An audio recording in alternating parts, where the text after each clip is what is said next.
Buenos días. Vamos a hablar del tema 15, correspondiente a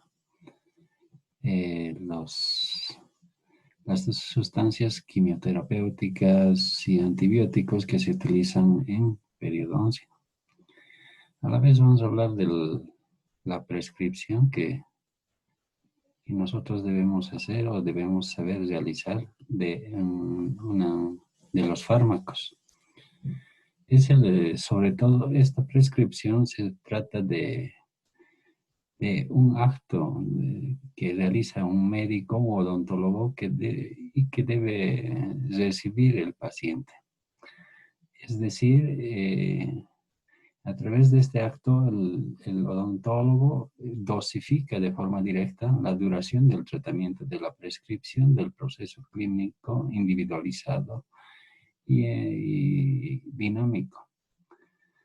A pesar de ser de carácter individual único, los patrones de prescripción pueden ser fuertemente influenciados por determinadas sociedades, culturas, eh, aspecto económico y de la promoción. ¿Cuáles son los criterios para que yo pueda hacer una prescripción? ¿En qué me debo basar para dar una receta? Por decir, primero, lo más fundamental es tener una aproximación diagnóstica o asintomática o sintomática del problema que está cursando el paciente. Conocer lo otro, la indicación oficial del fármaco que voy a dar, en qué casos está indicado el medicamento que yo voy a prescribir. Conocer sobre todo la farmacología, a qué nivel actúa, cómo actúa, tiempo de vida media, lugar de concentración. Entonces, esto es fundamental para seleccionar el fármaco y en qué dosis voy a dar yo el tipo de fármaco que voy a elegir para determinada afección. Lo otro es que debo tener en cuenta que debo conocer la toxicidad y posibles efectos adversos que puedan tener sobre el paciente o en algunos tipos de pacientes que pueda yo tener. Entonces, si puede haber algún tipo de problema, yo puedo modificar el tratamiento. Estos aspectos aparecen de forma secundaria generalmente. Muchas veces cuando ya inicia el paciente, recién uno se da cuenta que tiene algún tipo de reacción. Y entonces lo que debe hacer el odontólogo es modificar el tratamiento. Y otro es indicar qué medicamentos están más al alcance económico del paciente. Ver qué medicamentos le sean accesibles. Preguntar siempre si tiene posibilidades económicas de poder comprar el medicamento que le estamos recetando. Entonces, la caracterización de una receta es sobre todo una orden escrita emanada por un profesional autorizado por el ministerio, digamos, el cual le autoriza digamos, en nuestro campo, como cirujano dentista, a ejercer nuestra profesión en un país determinado. Para que un medicamento sea dispensado por un profesional a un paciente, lo otro también es que tiene que intervenir un farmacéutico autorizado en una farmacia debidamente autorizada. Es decir, tiene que haber una cadena en conjunción, es decir, tanto la interacción del profesional del medicamento y el mismo farmacéutico, la farmacia que esté autorizada para poder recepcionar esta orden que viene emanada por el profesional. Entonces la receta viene del latín que dice recipe, que significa recíbase o tómese la prescripción o fórmula. Entonces, no debemos olvidarnos esto. La receta viene del latín que dice recipe, que significa recíbase, tómese, o la prescripción o fórmula dada por el profesional. Es una nota que el profesional de salud indica, en la cual indica los remedios, el modo de preparación, la presentación y cómo se debe administrar eh, para ser cumplida por el paciente el uso de los diferentes fármacos que se prescriben. Además, en la caracterización debemos de decir que eh, en la misma receta debe haber las recomendaciones, deben estar implícitas recomendaciones generales, en donde el profesional debe escribir en forma tan legible, o sea, lo mejor posible. En último término, esto como resultado de que esta interacción médico-legal a través del uso de la receta es una interacción prácticamente entre odontólogo y paciente. Ahora, la claridad y el entendimiento y aceptación dependen en gran medida del restablecimiento de la salud. De nada vale un diagnóstico certero si la prescripción de medicamentos y sobre todo las recomendaciones que vaya a hacer el profesional no se hacen en forma clara. Y tampoco si el profesional no hace, digamos, las recomendaciones en forma precisa y adecuada y de forma comprensible para el paciente. Eso es bastante fundamental. Entonces, la claridad, el entendimiento y la aceptación es fundamental para que el paciente pueda utilizar el fármaco prescrito de forma adecuada, de acuerdo a nuestras recomendaciones y que sea sobre todo que él llegue a entender cómo tiene que utilizarlo y de qué manera. Entonces nosotros también tenemos las partes que está compuesta una receta. A grandes rasgos, digamos, porque prácticamente esta parte ya tal vez han llevado muchos de ustedes. Principalmente nosotros vemos que tiene una parte inicial que es una superinscripción donde está, digamos, la parte, digamos, de la institución que está dando la receta.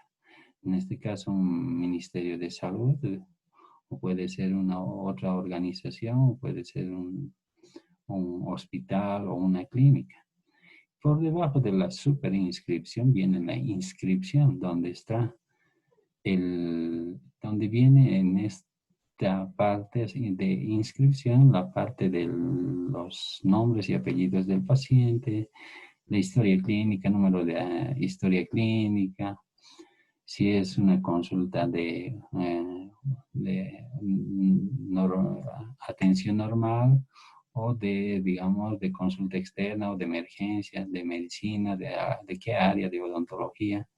Y en esta parte de la inscripción también viene el diagnóstico del profesional. Y también hay una parte que se puede ver, hay casillas que tienen como diagnóstico presuntivo y definitivo. Pero lo ideal es tener un diagnóstico aproximado y donde nos permita prescribir los medicamentos correspondientes en forma adecuada, en la parte 3. El insumo o medicamento es obligatorio anotar la forma en que se presenta también, ya sea en ampollas, en cápsulas, formas medicamentosas, ustedes ya han llevado. Digamos, si yo voy a dar una receta, un antibiótico, amoxicilina, en forma que se presenta en comprimidos, qué cantidad, digamos, una cantidad, de número de 14, y se tiene que ir indicando cada cuánto tiene que tomar todo eso. Entonces, eso en la prescripción. Y en la parte inferior está la fecha y tiempo de validez. Entonces, ahí se va anotando, digamos, hasta cuándo es válida la receta que estoy dando. Y finalmente tenemos la firma y sello del profesional que avala esta receta médica. En las indicaciones ya hemos visto, tienen que ser bien de forma clara, explícita y de tal manera que sea entendible para el paciente la forma de utilizar correctamente la medicación que se le ha dado. Ahora, en las periodontitis, lo otro es que debemos saber es que para el desarrollo de esta enfermedad hay factores que intervienen. Estos factores vienen de los factores ambientales, también de la presencia de bacterias y factores del hospedador. Entonces, un desequilibrio entre estos tres factores da origen a las diferentes afecciones periodontales. Ya sea factores inmunológicos pueden ser o factores genéticos que pueden dar origen a la presencia de enfermedad. Y otros factores ambientales tenemos la raza, hay cierta predisposición por raza, sexo, edad. Y también otros factores pueden ser los factores que el paciente pueda tener, hábitos de fumar, hábitos de higiene, son factores que van a influir en el desencadenamiento de la enfermedad periodontal. Lo otro, las bacterias que están directamente implicadas si no hay buena higiene de parte del paciente, las bacterias van a hacer que se desencadene y digamos, vire la flora bacteriana de una flora benéfica a una flora potencialmente patogénica, capaz de destruir los tejidos periodontales y producir problemas de salud periodontal en el paciente. ¿En qué casos está recomendado utilizar antibióticos, antimicrobianos, antisépticos? Es sobre todo en pacientes con periodontitis crónica, periodontitis, las agresivas y en algunos casos con periodontitis como algunos pacientes que padecen como manifestación de una enfermedad sistémica. Nosotros generalmente en periodoncia tenemos muchas dificultades al tratar pacientes que son portadores o tienen periodontitis agresivas. Es muy difícil de manejar, por eso es que, digamos, sí o sí es necesario hacer a la vez la combinación de una terapia mecánica junto con la implementación de una terapia antibiótica para poder tener, digamos, algún éxito, el éxito que estoy buscando en el tratamiento de ese paciente. Entonces, una sustancia quimioterápica que es un agente químico que brinda beneficio y terapéutico clínico, ¿ya? Luego tenemos el antimicrobiano. ¿Qué es el antimicrobiano? No es más que un fármaco quimioterapéutico que opera mediante la reducción del número de bacterias. O sea, el antimicrobiano me ayuda a reducir las bacterias. Es decir, de tal manera que el huésped sea susceptible de poder controlar al ser reducida la cantidad de bacterias a través del sistema inmunológico. ¿Y qué es un antibiótico? Son sustancias antimicrobianas naturales, pueden ser de forma sintética, semisintética, pero que la característica de los antibióticos es que inhiben la proliferación de microorganismos específicos. Por ejemplo, el Lactobacillus actinomycetem, que está directamente implicado en las periodontitis agresivas, la Porphyromonas gingivalis, el Campylobacter rectus, todos esos que están también directamente relacionados, pero ya con las periodontitis crónicas. Lo otro también que debemos saber que nosotros en odontología tenemos antisépticos que utilizamos constantemente y desinfectantes. Los antisépticos no son más que sustancias antimicrobiánicas y químicas que se aplican sobre superficies, tanto ya sea subgingivales o se puede aplicar a la mucosa oral, interna, sobre todo para destruir algunos microorganismos o también con acción de inhibir la reproducción y metabolismo de estos microorganismos. Los más conocidos tenemos los enjuagues bucales. Hay de diferentes formas de enjuagues bucales y hemos visto también dentríficos. Los enjuagues bucales, el más utilizado es la clorexidina, el 0.12%. Hay también el triclosan. Hay los dentríficos, las pastas dentales con diferentes características, pero que llevan también antisépticos en su composición.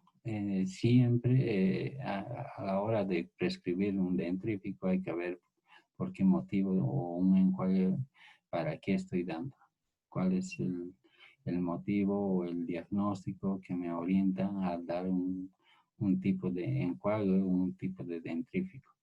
Lo otro es tener desinfectantes. Los desinfectantes son sustancias antimicrobianas que suelen aplicarse, sobre todo sobre superficies inanimadas, es decir, para limpiar superficies, es decir, de brackets, de sillones, o sea, todo con la finalidad de destruir microorganismos que puedan estar presentes sobre esas superficies. ¿Cuáles son las vías de administración de los antibióticos? Generalmente tenemos una vía a través de vía local, puede ser vía oral o vía parenteral. Los antibióticos que más frecuentemente usamos en periodoncia tenemos, por ejemplo, a los betalactámicos. Estos betalactámicos vamos a ver que se clasifican por su espectro reducido y su amplio espectro. Los de espectro reducido, tenemos la famosa penicilina, la cloxacilina, la flucloxacilina. La penicilina es uno de los que más nosotros hemos venido utilizando. Ahora tenemos dos de amplio espectro, que tenemos la ampicilina, la amoxicilina. Y este otro aspecto es que puede hacer que yo pueda necesitar utilizar amoxicilina, pero con asociación con ácido clavulánico o sulbactam en algunos casos de pacientes que ya han generado resistencia a la amoxicilina. Ejemplo, ahí en nuestro medio todo el mundo a veces prescribe amoxicilina, va tomando el paciente y no cumple su dosis y lo deja y ya está mejor, pero para la próxima ya no le hace nada a la amoxicilina. En ese caso ya empieza a generar resistencia. Entonces, para ese tipo de pacientes se puede dar la prescripción de amoxicilina con ácido clavulánico o si no, con sulbactam, que son generalmente este tipo de combinaciones que nos ayudan a salir adelante en el tratamiento de pacientes con resistencia a la amoxicilina o a la ampicilina. Ahora, ustedes han debido llevar ya en Farmaco sobre a qué nivel actúan cada uno de los antibióticos, pero lo que nosotros en periodoncia más utilizamos, por ejemplo, son la clorexidina. Esta clorexidina generalmente actúa sobre la permeabilidad celular, ¿sí? Y también tenemos algún enjuague bucal como el triclosan y algunos disolventes lipídicos, ¿ya? Otra cosa también tenemos algunos agentes que inhiben de forma irreversible la síntesis de proteínas. Los que más utilizamos en periodoncia son las tetraciclinas, las clindamicinas, las eritromicinas. De las tetraciclinas nosotros generalmente la utilizamos a través de chips de tetraciclina o, digamos, cápsulas de tetraciclinas y prepararlas y colocarlas directamente sobre el surco gingivo-dentario a nivel periodontal. O al hacer, digamos, acondicionamiento de las superficies radiculares en algunas técnicas quirúrgicas. Para eso utilizamos la tetraciclina. También podemos hablar de algunos agentes que inhiben la síntesis de la pared celular. Las más famosas son las penicilinas, las cefalosporinas, y también tenemos las que inhiben la síntesis de ADN.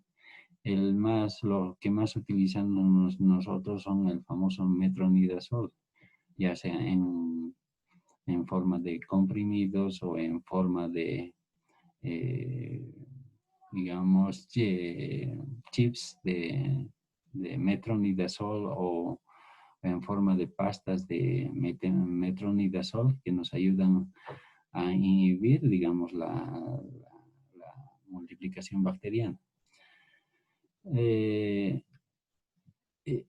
Los fármacos bactericidas, debemos decir que actúan sobre todo sobre la integridad de la pared celular, la síntesis de la pared celular. Y sobre todo también la síntesis y empaquetamiento del ADN. En cambio, los bacteriostáticos inhiben la síntesis de las proteínas, ¿ya?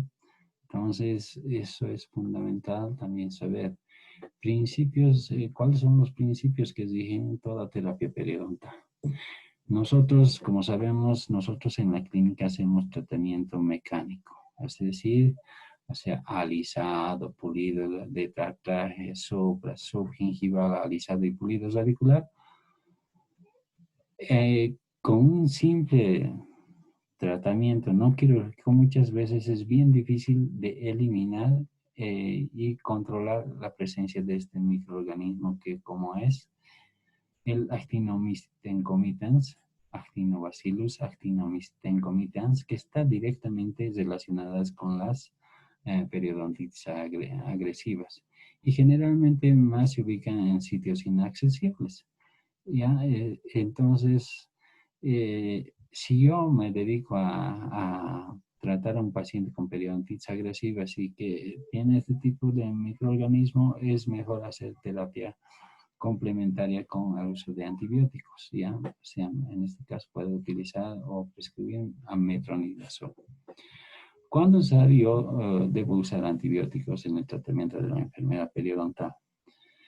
Generalmente en pacientes que nos responden a la terapia mecánica, es decir, al raspado, pulido y alisado radicular, y pacientes que tienen mucha recidividad en su problema periodontal. ¿Por qué? Porque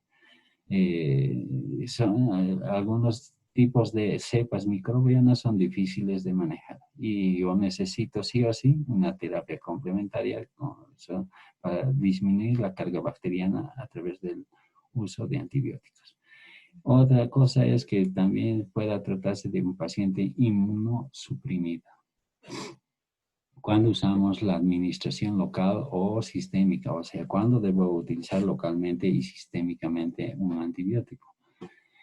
Cuando la enfermedad generalmente está comprometiendo gran parte de los espacios periodontales, es preferible utilizar la vía sistémica. Pero si la enfermedad no es, digamos, de mucho compromiso de varios sectores, se puede hacer la administración por vía local. La administración por vía local, digamos, es cuando yo directamente coloco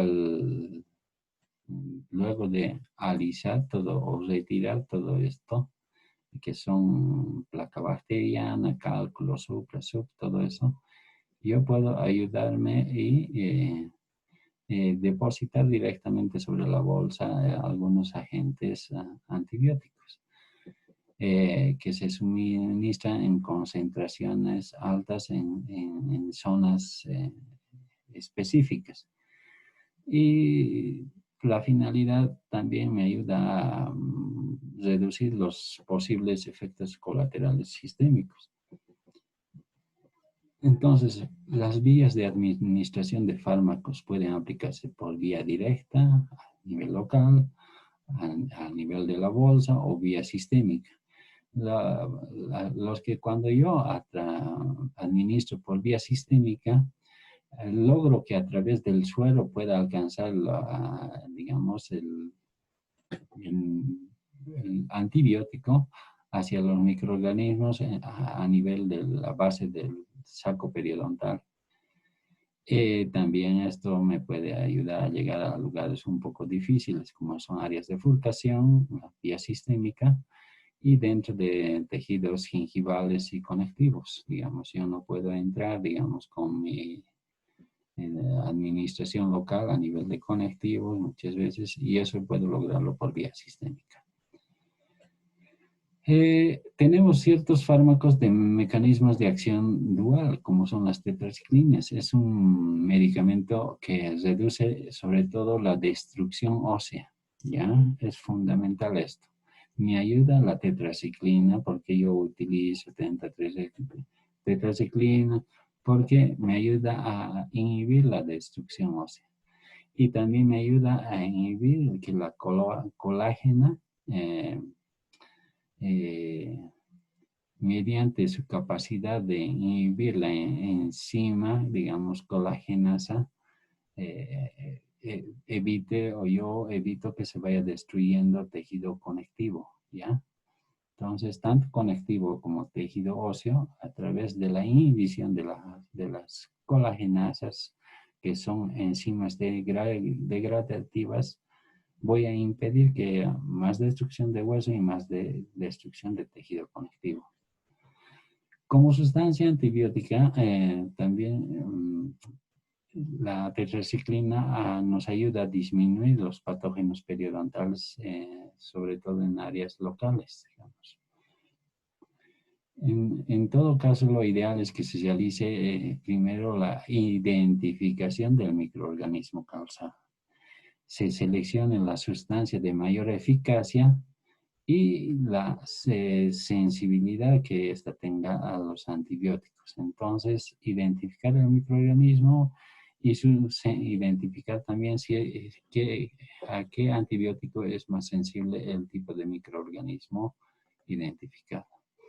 Nosotros tenemos la aplicación sistémica de los antibióticos. El paciente ingiere su cápsula por vía digestiva, luego pasa a otra vía hacia el hígado y después hacia vía parenteral, va hacia el fluido crevicular gingival y va a depositarse sobre los tejidos periodontales, que en este caso son hueso conectivo y superficie dentaria.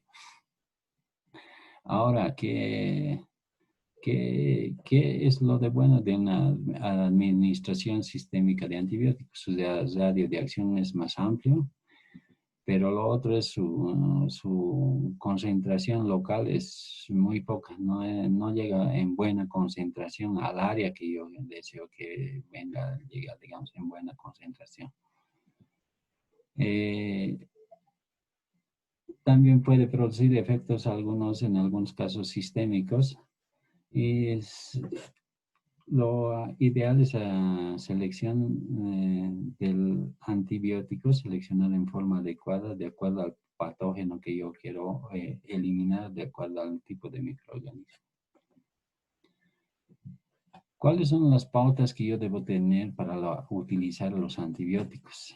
Primero, estar bien seguro de mi diagnóstico clínico, la situación directa y de la necesidad del posible tratamiento antibiótico como complemento del control de la enfermedad periodontal activa. Lo otro es que yo vaya directamente a ver cómo está de activa la enfermedad. La continua, si ha parado la enfermedad o no ha parado la enfermedad. Si está activa, sí, la enfermedad, para poder yo complementar mi terapia con antibióticos. Lo otro es que, que tengo que yo salir de dudas de la composición microbiana del biofilm o de la placa. Lo otro es fundamental también, ¿cuál es el posible fracaso que yo por qué estoy fracasando en mi terapia? Ver si el paciente tiene un problema sistémico y ese posible factor sistémico está influyendo en el, digamos, en el fracaso de mi tratamiento. Y también ver qué medicaciones puede estar tomando el paciente, ¿ya? Eso es fundamental. O tal vez si ha dejado de tomar sus medicamentos, no ha cumplido el paciente y valorar sobre todo estos aspectos del paciente es fundamental para tener éxito en mi tratamiento y salir adelante en este caso clínico.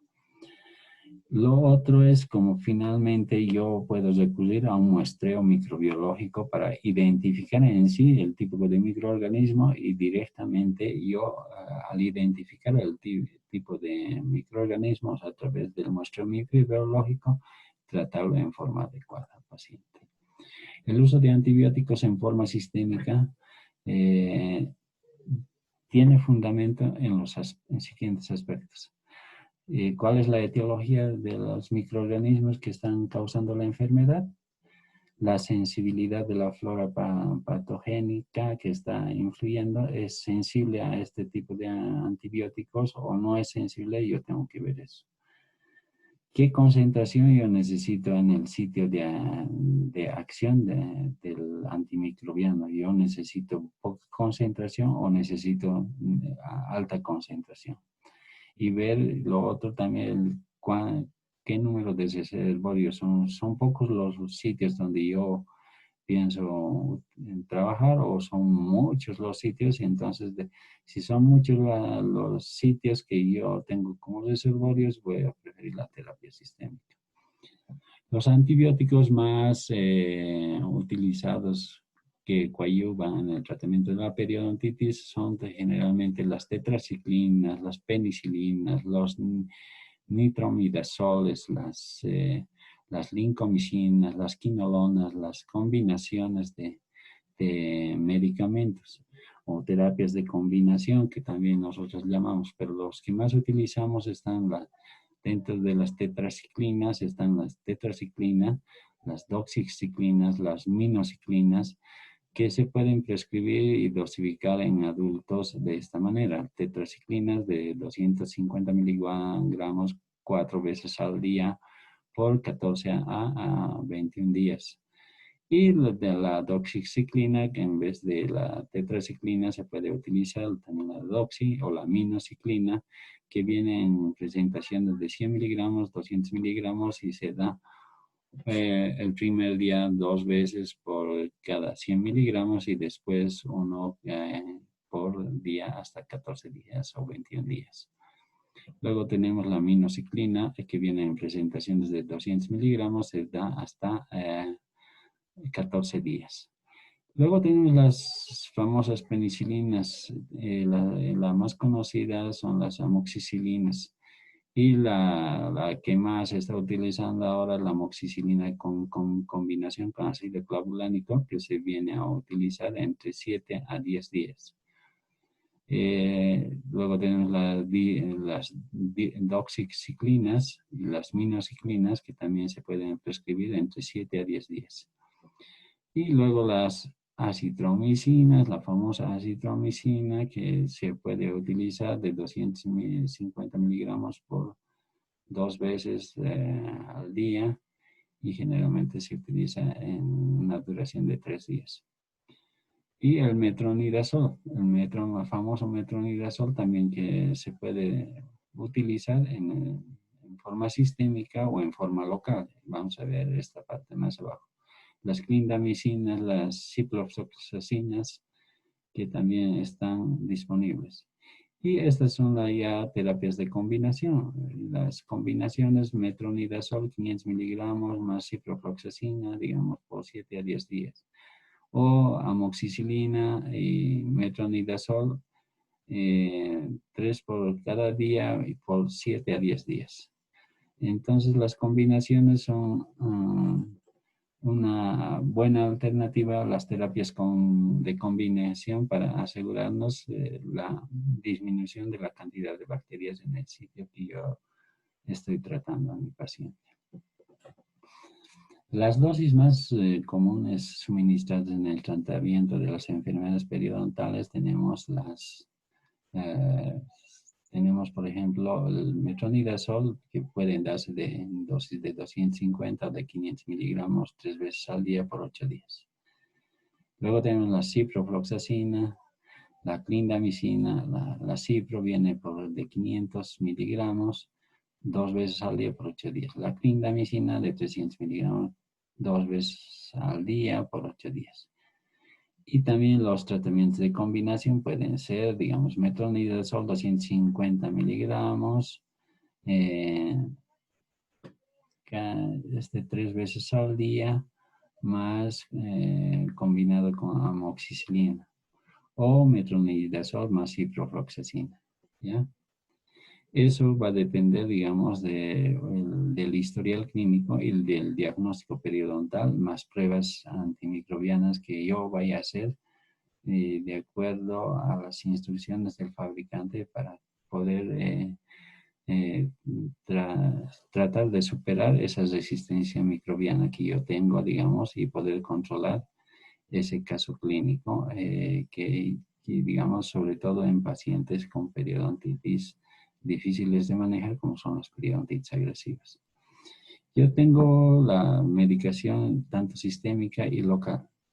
La aplicación de sistémica de fármacos ya habíamos visto que generalmente nos puede ayudar a llegar a varios sitios, pero en concentraciones mucho menores. En cambio, la aplicación directa sobre las bolsas periodontales me ayuda a tener concentraciones más altas. Y también estas de aplicación directa local se utiliza mucho en terapias regenerativas, ¿ya? Esta es la aplicación local de antibióticos. Lo que fundamentalmente me interesa es tratar aquí a nivel de las sacos periodontales. Vemos que su radio de acción es corto, es limitado, y lo otro que me interesa de la aplicación local del antibiótico es que haya una alta concentración local, ¿ya? Y que llegue a tener una alta concentración a ese nivel local para poderme ayudar a disminuir la carga bacteriana. La acción, en este caso, la aplicación local, es más eficaz sobre las biopelículas. Y lo otro es que puede haber una posible reinfección si yo no he tratado en forma adecuada otras zonas, digamos, ¿ya? Eso puede tener la otra dificultad. Esta es la forma de administración local de algunos antimicrobianos en periodoncia. Vienen en esta forma de sachets que se abren los dispensadores, vienen los chips de tetraciclinas y se coloca, ya viene dosificada en forma ideal y se va colocando directamente a nivel del surco o del saco periodontal. Ahora, nosotros en el lugar de trabajo tenemos, digamos, este es el epitelio del surco, el epitelio de unión y por debajo está el tejido conectivo, ¿sí? El conectivo y la cresta ósea. ¿Qué componentes hacen que se active toda esta cadena que puede ir a destruir el tejido periodontal de soporte? Principalmente los microorganismos producen los lipopolisacáridos. Ya esos lipopolisacáridos activan inmediatamente de parte del conectivo la proliferación de polimorfonucleares neutrófilos hacia el surco gingivodentario. Esos polimorfonucleares neutrófilos, a la vez, cuando ya se están viendo medio superando, que le están superando las bacterias y no están pudiendo controlar los polimorfonucleares neutrófilos, estos liberan interleuquinas y factores de necrosis tumoral. Esos hacen que los fibroblastos del tejido conectivo, ¿sí?, que están ahí, liberen unas enzimas que se llaman metaloproteinasas. Esas enzimas son degradativas ya sea del tejido conectivo o del tejido óseo. Entonces, esas metaloproteinasas empiezan a degradarme conectivo y luego empiezan a destruir hueso. Y para evitar que se produzca esta destrucción tanto de conectivo y de hueso, nosotros utilizamos como agentes para inhibir toda esta destrucción el metronidazol, la clorhexidina o las tetraciclinas. Y hemos visto y vamos a ver en qué formas vienen este tipo de fármacos. Los criterios que utilizamos siempre para utilizar ya sea antibióticos o antisépticos es el fármaco debe llegar sobre el sitio donde yo necesito que tenga acción y en qué concentración adecuada. Yo necesito que tenga mayor concentración adecuada a nivel del surco gingival interno. Y lo otro es que me interesa que sea el tiempo suficiente, que actúe en un tiempo necesario para que haga la acción que yo necesito que haga. Entonces, la aplicación local de antibióticos, puedo elegir, se colocan de esta manera, de acuerdo a las necesidades, una vez que ya he alisado, he hecho el pulido radicular y pongo a nivel de las bolsas y se prefieren generalmente elegir agentes bacteriostáticos. ¿Y cuáles son estas? La mino, la tetra y la doxiciclina, que se usa generalmente más en pacientes con enfermedad periodontal. Debido a que estos tres agentes inhiben la actividad de las colagenasas. Y otro es que me aumentan la adherencia de los fibroblastos gingivales y me ayudan a curar en forma adecuada las lesiones, ¿ya? Eso es bastante importante. Las tetraciclinas se utilizan en gran medida para el tratamiento, ¿sí? El tratamiento de las enfermedades periodontales. Se han descrito con frecuencia periodontitis refractaria, lo que se llevaba antes en la clasificación antigua, o las periodontitis agresivas localizadas también se han descrito éxito con el uso de tetraciclina.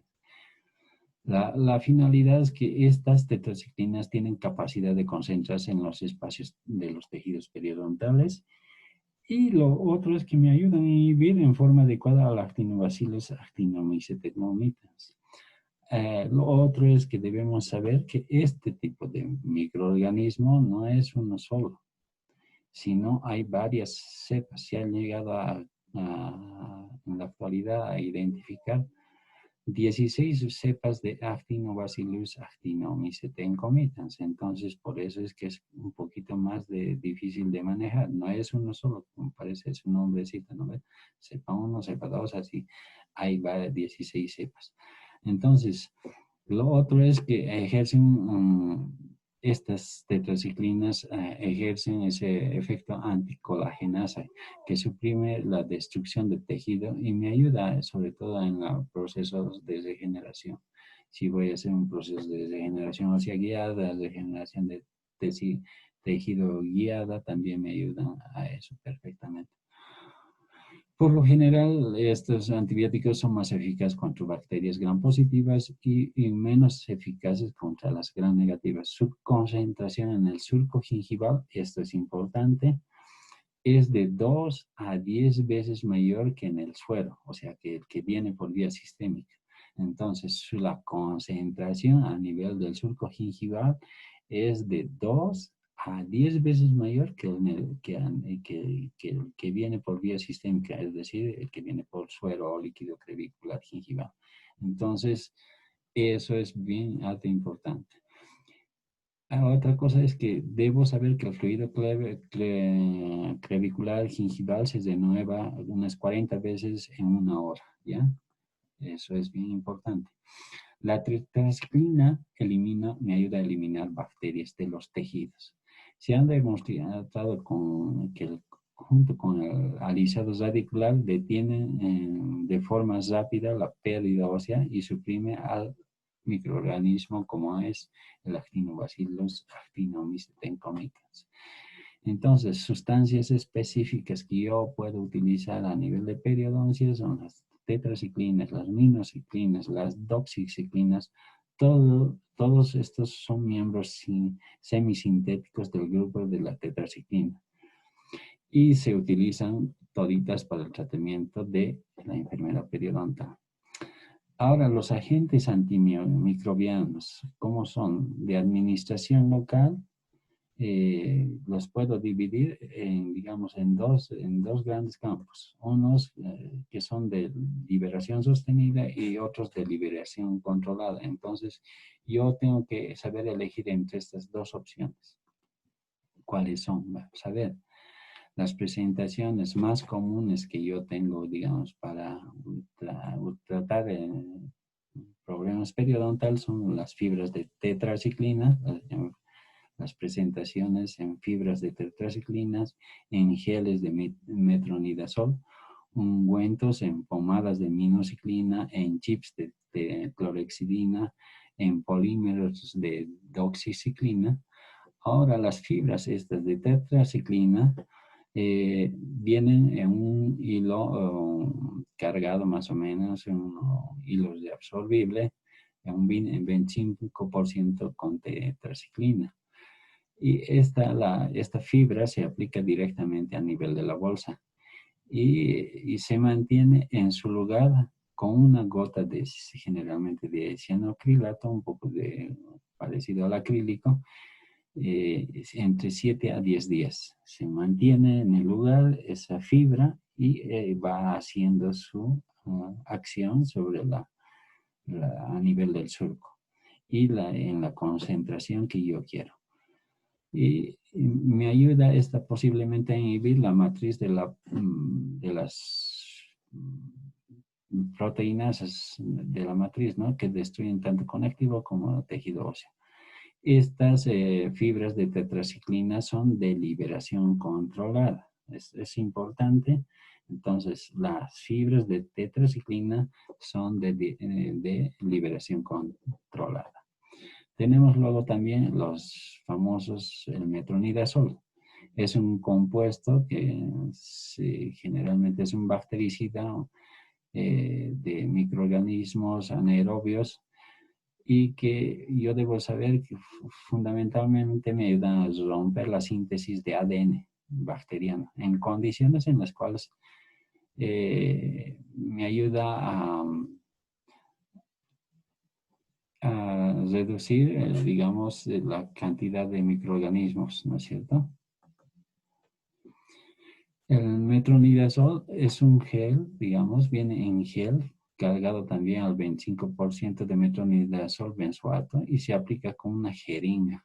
Viene una jeringuita y con una aguja roma y se va aplicando sobre el saco periodontal. Ahora, este gel de metronidazol es de liberación sostenida, a diferencia de este otro que es de liberación controlada, la tetraciclina. El metronidazol es de sostenida. Ahora, el ungüento de minociclina se presenta en forma de absorbible, contiene 2% de minociclina y es también de liberación sostenida. Y el chips de tetraciclina se trata del famoso gluconato de clorhexidina al 34% en una matriz de gelatina que está embebida y se coloca en el surco o en el saco periodontal. Y lo otro es que debo saber que es el chips de tetraciclina de liberación controlada. Entonces la manera de aplicar es esta, ¿ya? Estamos paso 1, paso 2 y paso 3. Bien facilito. Y luego tenemos los polímeros de doxiciclina, Estas son presentaciones biodegradables, pues se presentan al 10% de doxiciclina, es de liberación controlada de este tipo de antibióticos.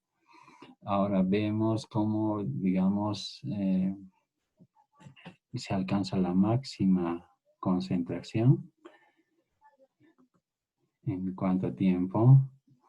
Digamos, la tetracyclina en 7 días alcanza esa concentración a nivel del fluido gingival crevicular.